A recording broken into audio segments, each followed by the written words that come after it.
তুমি চলে আসো, তুমি জানো আমি তোমার ছাড়া থাকতে পারি না। স্বামী জেলে, তাই এভাবেই কেঁদে কেঁদে নিজের স্বামীকে ফেরত চাইলেন টিকটকার জান্নাত। ও কোথাও চলে গেলে আমার এত পরিমাণ কষ্ট লাগে, ও কিন্তু জানে যে আমি ওকে ছাড়া থাকতে পারি না। প্লিজ তুমি চলে আসো, তোমাকে ছাড়া আমি থাকতে পারবো না, এসব বলে বলে কেঁদে বুক ভাসাচ্ছেন জান্নাত। কেঁদে কেঁদে ক্ষমা চেয়ে স্বামীকে ফিরে পাওয়ার চেষ্টা করে যাচ্ছেন। তোহাকে খুঁজে পাচ্ছি না, এজন্য ভিডিওটা করা।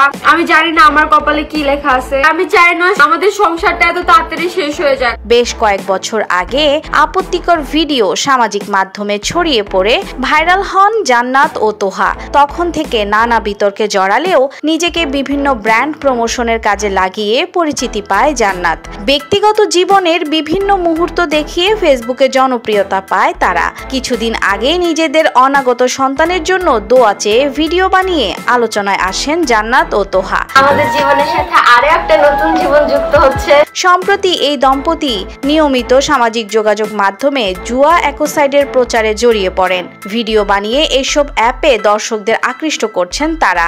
স্বামী স্ত্রী মিলে অনলাইন প্ল্যাটফর্মে জুয়া খেলায় মেতেছেন এই দম্পতি, আর তা ছড়িয়ে দিয়ে অন্যদের আসক্ত করতে চেয়েছেন জান্নাত তোহা। খেলুন এবং নিজের ভাগ্যকে কাজে লাগিয়ে নগদ টাকা জিতে নিন। আমাদের অ্যাকাউন্টে কিন্তু অলরেডি $19 অ্যাড হয়ে গেছে। দীর্ঘদিন ধরেই এই জুটি মানুষকে অ্যাপের মাধ্যমে জুয়া খেলায় আগ্রহী করে তুলছে।